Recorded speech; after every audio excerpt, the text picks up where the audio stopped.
to 7. Sabi po niya din, no? So then, just as you receive Christ Jesus as Lord, continue to live in Him, rooted and built up in Him, strengthened in the faith, you were told, and overflowing with thankfulness. So, Colossians 2, 6 to 7. Basahin po natin. 7 po. So, this verse encourages us to draw near to God. It teaches us that being united in Christ produces fruitfulness as our Christian life. So, receiving Christ as the Lord of your life is the beginning of life with Christ. But you must continue to follow His leadership by being rooted, built up, and strengthened in the faith. So Christ wants us to guide you and help us with our living problem. So, dito po, tapos po Paul reminding us to live in Christ, not just around Him, not just beside Him, but in Him. We are to bring Christ into everything we do because Christ lives in us as we are reflect that in everything we do and everything we go. So kailangan po, hindi lang sa ating pagtanggap sa Panginoon, kailangan we continue na mamuhay tayo sa Panginoon. Ano po? Yung makikita po yung ating Christ likeness sa buhay po ng ating Panginoon sa lahat po ng ating gagawin, sa lahat po ng ating the way we talk, the way we move, everything we do. Kasi dito po makikita kasi minsan nasa church lang po tayo. Minsan doon na po tayo nagiging Christian, di po ba? Pagdating po sa labas, hindi na po, wala na po yung pagiging Kristiyano, iba na po yung mga kilos natin po. So dito po, sinasabi ko niya, Apostol Paul na kailangan po ang ating pamumuhay ay kahit nasa labas po tayo, makikita pa rin na we are Christian, na ipakita po natin dito na tayo ay mga Kristiyano sa lahat po ng ating ginagawa. So, ang sabi po dito, rooted and built up in Him.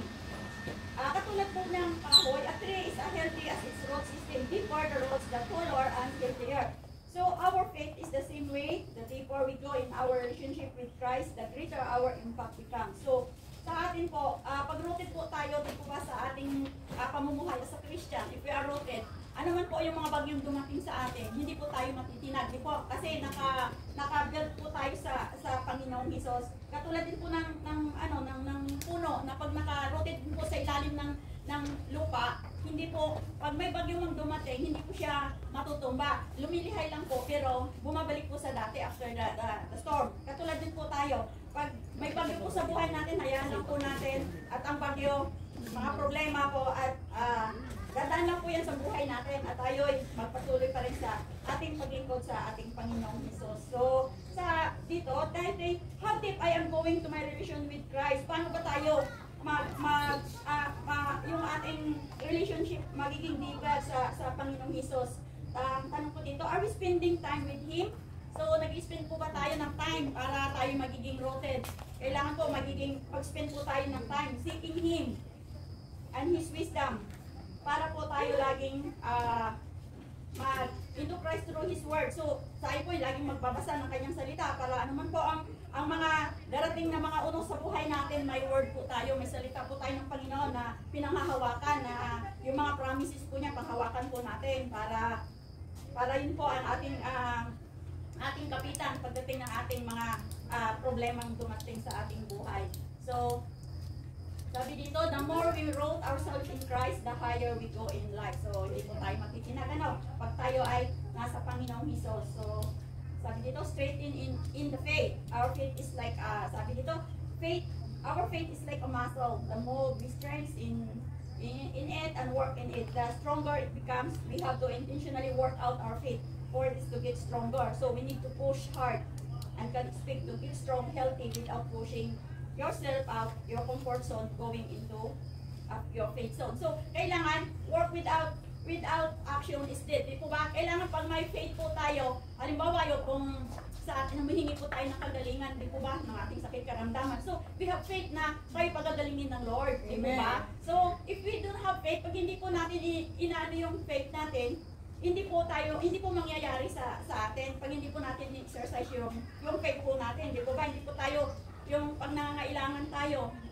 halimbawa, hindi naman po tayo uupo lang para hindi po ano yung ating pangailan, di ba? Kailangan yung workout natin, kailangan maghanap tayo. Tapos, yung through faith, tutulungan po tayo ng Lord na makamtan po natin yung ating mga pangangailangan. Amen po ba? Amen. So, sabi dito, overflowing with thankfulness. Thankfulness breeds faithfulness. The more grateful you are towards something or some or more faithful you are, it is our gratitude that motivates us.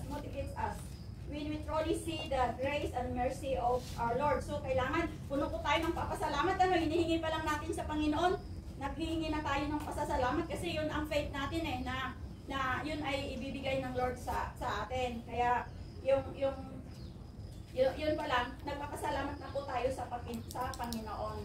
So, it changes us from inside out. How can we not help but worship God that created us and call us to extraordinary destiny in Him? Keep your eyes on the goodness of God, and you will be driven on and overflowing with the thankfulness because of what He's done for you and will do for you. So, sa pag nakikita po natin yung kabutihan ng Panginoon, di po ba, na nagpupuri tayo, parang ano po tayo na yung umaapaw yung kaligayahan natin sa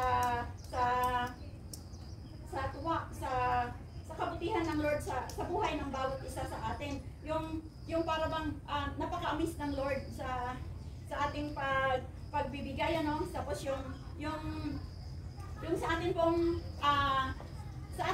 sa overflowing nating kaligayahan, gusto natin mag-worship sa Lord, di ba? Yung minsan pag masaya tayo, kumakanta na tayo sa Lord, ano? Yung hindi natin maarok yung kaligayahan natin sa buhay. Minsan sa ating pagpasalamat sa kabutihan po niya sa ating buhay, we keep on worshiping the Lord sa kanyang kabutihan sa buhay ng bawat isa sa atin. Kaya sabi nga dito, patuloy po tayong mag-rotate sa Panginoon as we continue to live with Christ. Kailangan po natin, patuloy po tayong magbasa, patuloy po tayong mag-seek ng sa Kanya, at ang lahat po ito ay makakamtan natin pag ang kailangan, kasi gusto ng Lord magamit din po tayong lahat, hindi lang po tayo na nakatanggap tayo kay Lord Jesus, doon na lang po nag-stop yung ating pagkakilala sa Kanya. So, ang gusto po ng Lord, kailangan rotate tayo sa Kanya, maka-inline po ang lahat ng ating gagawin sa Kanya, at doon po makikita yung buhay natin na sumusunod po tayo sa Panginoong Jesus. So, yun lang po, at ang sabi po dito sa Colossians 1:10, sa aking pagtatapos, sabi do, so that you may live life worthy of the Lord and please Him in every way, bearing fruit in every good works, growing in the knowledge of God. So, magpatuloy lang po tayo, ano? Kasi makakamtan po natin ang lahat ng ating hinihingi as we continue to seek the Lord in our life. Amen po. Amen. Christian, may itadagdag po kayo. Praise God. Blessed morning po to everyone. Napakabuti po ng Panginoon, no? At ito po yung araw na ginawa po ng Diyos. So, in season or out of season, we have to hear the goodness of God. Amen po ba? So, prophetically, can you declare to your seatmate, you are more than blessed? You are more than blessed. Amen. You are more than blessed. And Sister Caroline, because it's her birthday. Happy birthday. Happy birthday, Shoes. So cute. So, praise God, no?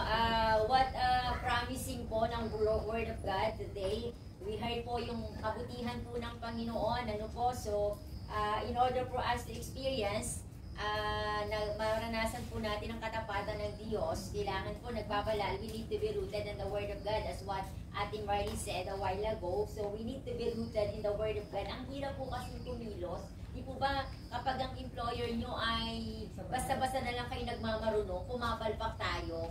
Kapag hinintay natin yung instruction ng ating employer, na-appreciate pa niya pagkatapos natin gawin. At mabilis natin siyang ginagawa kasi meron tayong direction, meron tayong tamang instruction. So same thing with our spiritual walk with God. If you want to be deepened, no, para hindi po tayo nalilinlang ng kaaway. If you want to be wiser, kailangan po natin ang salita po ng Panginoon. Kaya nga po tayo ay namimigay ng salita ng Bible. Lahat po ba may Bible na? Amen. May Bible din si Tina, no? So, may Bible na rin si Kayla. So, lahat po tayo ay kailangan po natin ang Word of God. So, this is what we need. we really need the Word of God. At yung pong Word of God, hindi lamang po ito iniiwan sa bahay at kung linggo lang yung binubuksan. Ano po, dapat po ito dinadala kasi sobrang ang hirap po kung gaano nyo kahalaga para sa inyo ang inyong cellphone na kapag naiwan nyo, binabalikan nyo pa kahit anong layo nyo na. So, sana ganun din. You always bring along with you the Word of God, the Bible. So, sasabihin nyo, ay Ate Jester, wala kasi akong malaking bag. Then, you have to do something. No, God will provide, no? Kapag gusto mo na madala yung salita ng Diyos, alam niyo po habang lumalalim kayo sa salita ng Panginoon, mas minamahal niyo siya. Walang problema kahit siya ay sira-sira na kasi ibig sabihin, lagi mo siyang ginagamit. Ano po? Ibig sabihin, lagi po natin ginagamit ang salita ng Diyos. I remember this word po, nung during Thanksgiving anniversary po, binigay po ito sa akin ni Pastor Dino Tobias. Kilala niyo po si Pastor Dino, yung pag nagtuturo po siya, gusto po, ang sabi po sa kanya ay kamukha daw siya ni Vic Soto. So, ang sabi niya po dito, Christ is the answer kasi during our anniversary at the Word of God says, I am praying to you because I know you will answer, O God. So, Psalms chapter 17 verse 6 in LT version, sabi niya, I am praying to you because I know you will answer, O God. Kaya po tayo nananalangin dahil alam po natin na tutugon po ang Diyos. Hindi po ba? Hindi po tayo mag-expand ng oras sa isang bagay na alam natin na it will not benefit us. Di po ba? Kung tayo lamang po nag-waste po ng time. No po? So, kailangan po, sabi po ng Psalm 17 verse 6, in LT version, I am praying to you because I know you will answer, O God. Christ is the answer indeed. Ang awan petition po ng ating pong puso. So, salamat po sa Panginoon.